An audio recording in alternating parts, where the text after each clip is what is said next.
Adonai.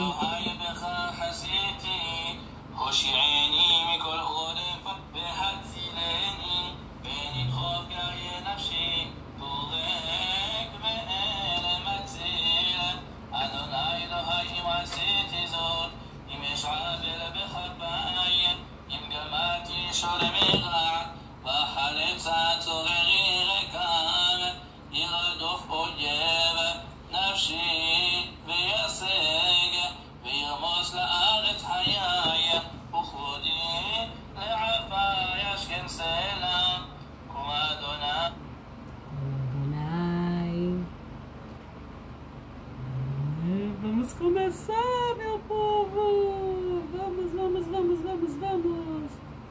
Vamos começar!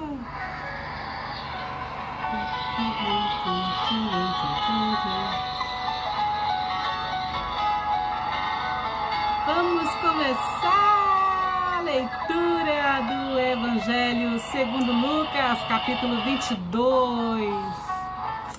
Olá, sejam muito bem-vindos ao canal Bíblia com Francisca. Eu sou Francisca Grenza, muito bem-vindos, muito bem-vindas a este canal, a este podcast, a este programa que é um tesouro de Axé, um tesouro do Eterno para as nossas vidas. Como vocês estão? Estão acompanhando essa leitura do Evangelho segundo Lucas, capítulo por capítulo, versículo por versículo, não é mesmo? Estão se alimentando com a palavra de Deus. Que delícia, né, gente? Que delícia nutrir-se com a palavra de Deus. Não existe alimento melhor do que ela, viu? Podem ter certeza. Não existe iguaria melhor do que a palavra de Deus. Bom, para você que ainda não é inscrito, inscreva-se no canal Bíblia com Francisca. Vem participar desta comunidade digital que cresce a cada dia. Ativa o sininho das notificações, tá? Aciona aí os balangandãs da Dona Francisca. Deixa o seu gostosinho aí para mim. Compartilha com teus contatos nas suas redes sociais. E assim você divulga também este Evangelho da Palavra de Deus, que é Palavra de Deus, mas também é palavra humana, tá bom? Vamos começar a leitura do capítulo 22 do Evangelho segundo Lucas, a paixão de Jesus, a paixão de Jesus, né? Paixão de Jesus. Bom, a conspiração contra Jesus. Aproximava-se a festa dos ázimos, chamada Páscoa. Os sumos sacerdotes e os escribas procuravam de todo modo eliminá-lo, pois temiam o povo. Satanás, que é o acusador, Satanás entrou em Judas, chamado Iscariotes, que pertencia ao grupo dos 12. Olha, Satanás, quando ele entra no corpo de alguém, é sempre para crivá-lo, para saber se aquela pessoa é fiel, para acusar outras pessoas, para saber se aquela pessoa é fiel ou não para com Deus, tá? Assim aconteceu com Eva e Adão, lá em Gênesis, e assim aconteceu com Jesus também, conforme o capítulo 4 de Mateus, e aqui também a gente viu na tentação, e agora com Judas. Mas aqui vocês vão perceber que Judas não era fiel, Judas era falso, era nota de $3, né? Então, olha só, Judas que pertencia ao grupo dos 12. E ele foi combinar com os sumos sacerdotes e os oficiais o modo que de lhes entregar Jesus. Eles se alegraram e concordaram em dar-lhe dinheiro. Judas aceitou e andava buscando uma ocasião propícia para lhes entregar Jesus. Longe da multidão, claro, essas coisas sempre se faz no escurinho, né? Por trás, né? Joga o lixo debaixo do tapete, né? Porque se a multidão soubesse, né? A multidão também não valia nada. Essa que é a verdade. Bom, a preparação da Páscoa. Chegou o dia dos ázimos, no qual se devia sacrificar o cordeiro pascal, que era sem mácula, de 1 ano, aquela coisa toda, conforme prescreve a lei de Moshe, lá em Êxodo, tá? Então enviou Pedro e João, dizendo: ide preparar-nos a ceia pascal, para que comamos. Eles lhe disseram: onde queres que preparemos? Ele lhes disse: quando entrardes na cidade, vos depareis com um homem carregando um cântaro de água. Segue-o até a casa em que ele entrar. E direis ao dono da casa: o mestre te diz onde está a sala que comerei a ceia pascal com meus matetés, com meus talmidins, com meus discípulos, com meus alunos, com meus discípulos, com os meus apóstolos, né, com meus discípulos. Assim Jesus pergunta. E ele vos mostrará uma grande sala mobiliada, tá vendo? Jesus já tinha acertado tudo, uma sala mobiliada no andar de cima. Aí ele diz o seguinte: preparai ali. Eles partiram, encontraram tudo como lhes tinha dito e prepararam a ceia pascal. A última ceia. Quando chegou a hora, Jesus se pôs à mesa com os apóstolos e disse-lhes: desejei intensamente comer esta Páscoa convosco, antes de morrer, antes de padecer, antes de sofrer. Eu vos digo, nunca mais a comerei até que tenha seu cumprimento no reino de Deus.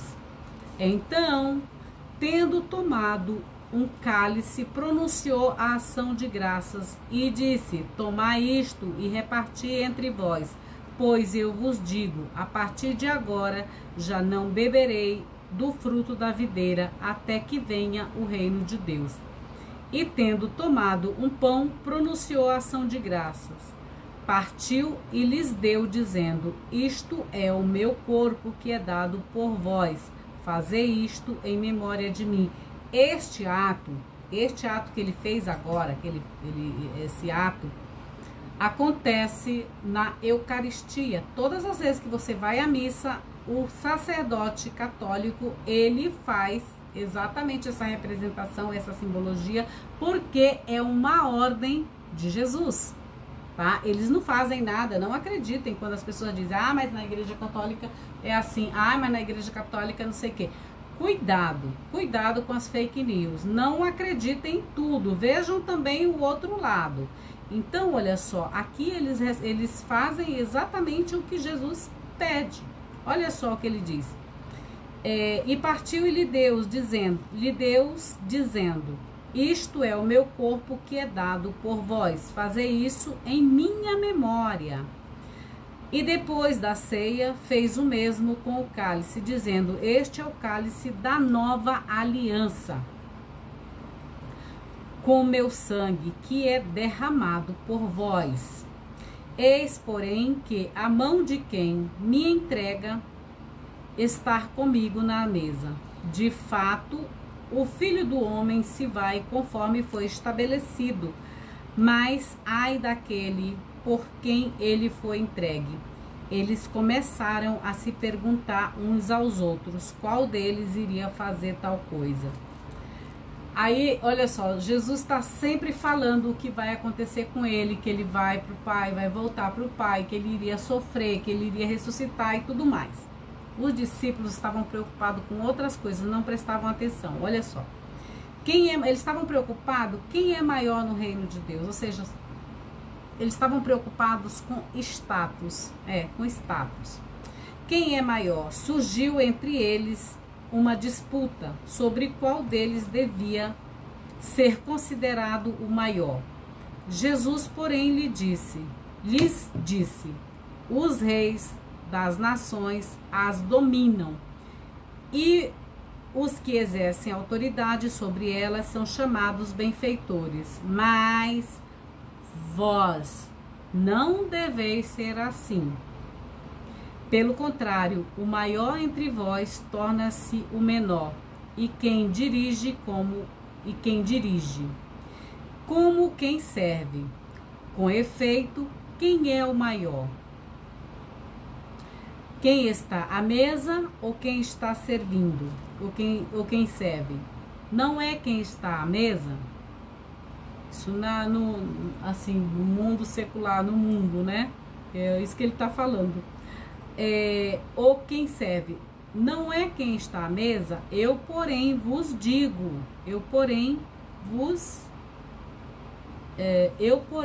estou no meio de vós, como quem serve. Vós sois os que permanecestes comigo durante as minhas provas.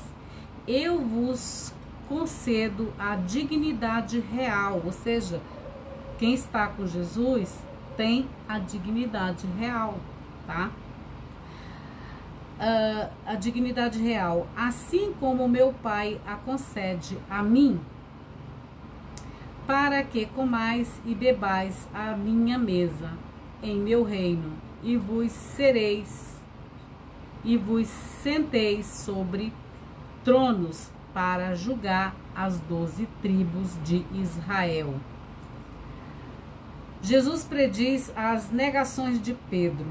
Simão, Simão, Quefa, Quefa, eis que Satanás vos reclamou para peneirar como trigo. Ou seja, quando Satanás atua na vida de alguém, é para nos crivar, para saber se somos fiéis ou não ao projeto salvífico de Deus. Não pensem vocês que vocês não passarão por isso. Eu passo todos os dias, vocês também. Sabe aquelas pessoas que vêm aqui para te acusarem, que falam e não sei o que, falam mentiras, são fofoqueiros, aquela coisa toda? Então, é isso aqui, é nos crivando, para saber se a gente desiste ou não disso aqui. Todos os dias, acreditem, gente, é um desafio. Acontece um monte de coisa, sabe? Para que esta palavra aqui não seja transmitida para vocês. Tem gente que não tá nem aí, eu não tô preocupada também com elas. Mas existem pessoas que necessitam serem alimentadas desta palavra. Por isso elas vêm aqui e por isso eu estou aqui, para servi-las. Então, olha só. Para vos peneirar como trigo. Satã vai fazer isso, né? Vai crivar Pedro para peneirá-lo. Mas eu roguei por ti, ou seja, Jesus rogou por Pedro, né? Para que a tua fé não desfaleça. E tu, quando regressares, fortalece teus irmãos. Mas ele disse-lhe: Senhor, estou disposto a ir contigo, inclusive à prisão e à morte. Olha o que ele fala. Ele disse: eu te digo, Pedro, que hoje o galo não cantará antes que tu tenha negado por 3 vezes que me conheces. E disse-lhes: quando vos enviei sem bolsa, ai, Senhor, não pode levar a bolsa Birkin da Hermès? Ai, que coisa, Jesus!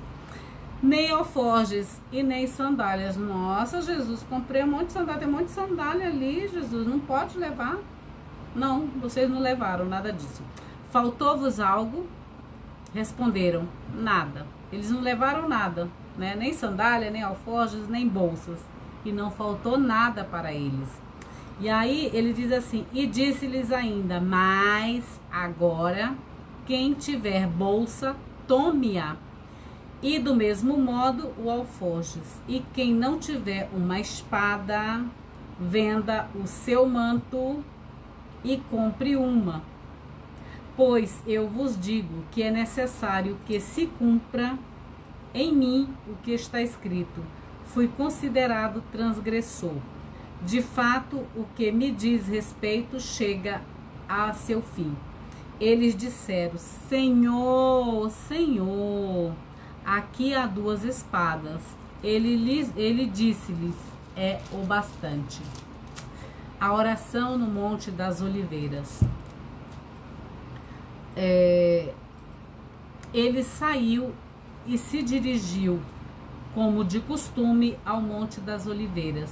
E os discípulos, os talmidins, os matetés, os discípulos, os alunos, E os discípulos, os apóstolos, seguiram-no. Tendo chegado ao lugar, disse-lhes: orai para não entrardes em tentação.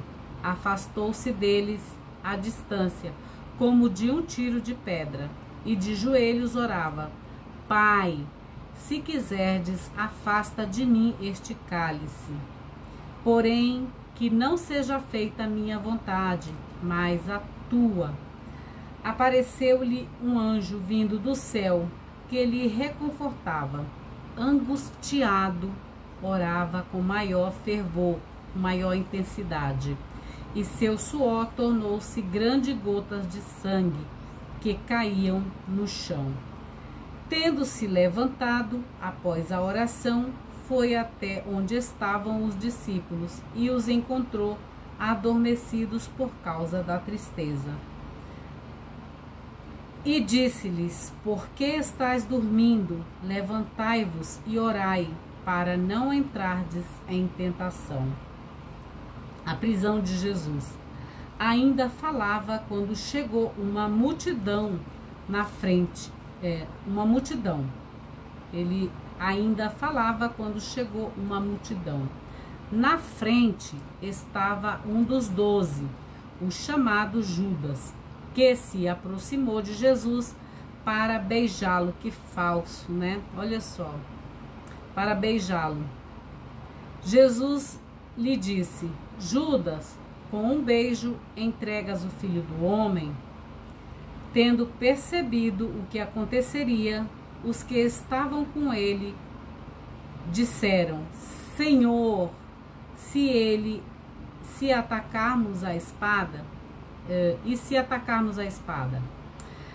E um deles atacou o servo do sumo sacerdote e cortou a orelha direita. Gente, eu já falei em outros vídeos, a nossa orelha, ela é um feto de cabeça para baixo, tá? Na acupuntura, na medicina chinesa, tá? Então, ela é um feto de cabeça para baixo, tá? E com certeza Jesus tinha esse conhecimento. Olha aqui. Ele diz aqui, ó. Jesus, porém, replicou: basta com isso. E tendo tocado a orelha, o curou. Então disse aos sumos sacerdotes, os oficiais do templo e aos anciãos que tinham vindo prendê-lo: como contra um bandido saístes a espadas e bastões? Diariamente estava no templo convosco, e não levantaste as mãos sobre mim. Mas esta é a vossa hora e o poder das trevas. E o poder das trevas. O poder das trevas é o poder da noite, gente. Por quê? É na noite que se fazem as maldades. É na noite que as pessoas levam as suas entregas, os seus feitiços, as suas segulotes, os seus sacrifícios, entendeu? É nas trevas que o mal atua. E aí a gente tem que estar atento, orando e vigiando para não ser atingido pelas trevas, pelas pessoas que trabalham nas trevas, né?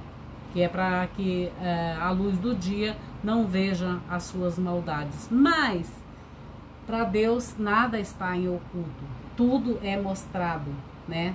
Depois vem as manifestações para a luz. Pedro nega Jesus. Depois de prendê-lo, levaram-no e introduziram-no na casa do sumo sacerdote. Pedro seguia de longe, tendo acendido uma fogueira no meio do pátio. Eles sentaram-se juntos e Pedro sentou com eles. Quando uma criada viu sentado perto do fogo, encarou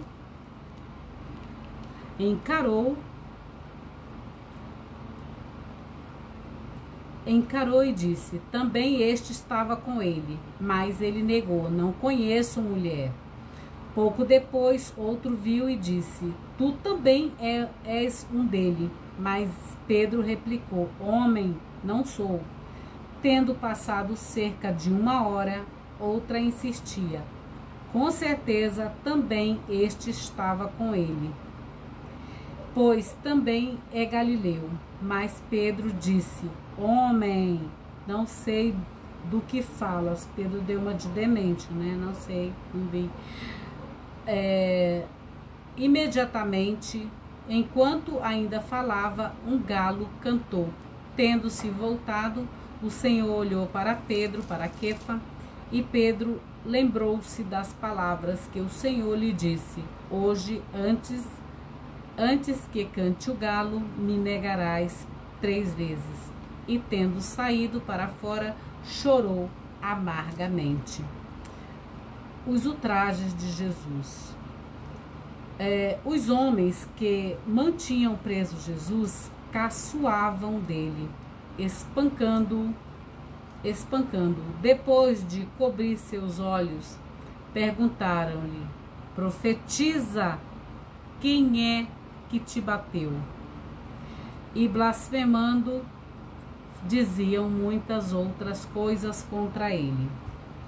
Jesus diante do sinédrio, dos 70 juízes, dos 70 senadores, né?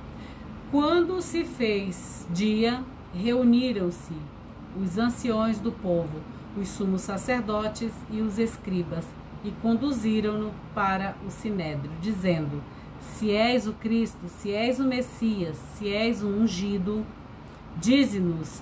Ele respondeu: se eu vos disser, não acreditareis. E se eu vos fizer perguntas, não respondereis. Mas, a partir de agora, o Filho do Homem estará sentado à direita do poder de Deus. Todos disseram: então, tu és o Filho de Deus? Ele lhes disse: vós dizeis que sou. Ou seja, Jesus usava o mesmo argumento deles para retrucar, para responder, né? Eles disseram: que necessidade temos de outra testemunha? Nós mesmos ouvimos de sua própria boca, né? Então, meus queridos, aqui eu termino a leitura deste evangelho, do Evangelho segundo Lucas, capítulo 22. Vou ler algumas coisas aqui para vocês, além, capítulo 22, deixa eu ver aqui. Capítulo 22, deixa eu ver o que podemos falar a respeito deste capítulo. Ele é longo, né? 22. Aqui.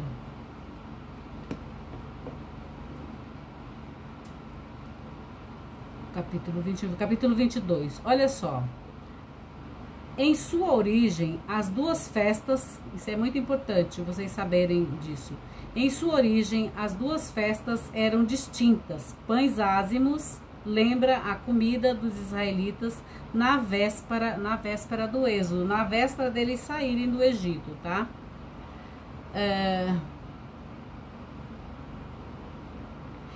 E Páscoa comemora a libertação de Israel do Egito, né, de Mitzrayim.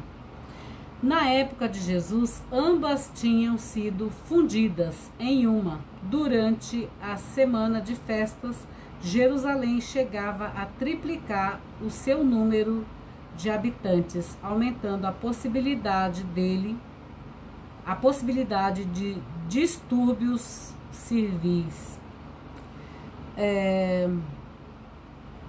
No versículo 2, os chamados sumos sacerdotes gozavam do status outorgado por sua posição de liderança nos assuntos do templo. Os escribas interpretavam a lei e para o povo, por isso eram estimados, e pelo povo, por isso eram estimados por estes, né? Esses dois grupos, com os anciãos, constituem o grande conselho do Sinédrio. Ao falar de temor, Lucas evidencia que esses se preocupam mais com a opinião pública do que com a divina. São que nem políticos, tá? Eles são grupos políticos, tá bom? Do que com a divina. Ao mesmo tempo, indica certa separação entre as lideranças e o povo de Jerusalém, no que diz respeito a Jesus. Eu penso que isso é o suficiente, né, gente? O resto é mais... Eu penso que foi bem... Esse era bem interessante vocês saberem o que era Sinédrio e como se deu, né, essa parte aqui. Bom, fiquem com Deus, em Deus, para Deus. Fiquem na bênção de Deus e celebre aquilo que realmente importa, que é a vida de vocês. Um beijo, um abraço. Tchau, tchau. Eu volto com o capítulo 23. Ah, se você ainda não é inscrito, inscreva-se no canal Bíblia com Francisca. Aciona o sininho das notificações e vem participar desta comunidade digital que cresce a cada dia e receber esta nutrição deliciosa, maravilhosa, que vem direto do céu. Sim, vem direto da parte do Eterno, neste canal, que é um tesouro do Eterno para as nossas vidas. Tchau, gente. Fiquem com Deus, para Deus. Fiquem na bênção de Deus e fiquem em Deus. Tchau, tchau, gente.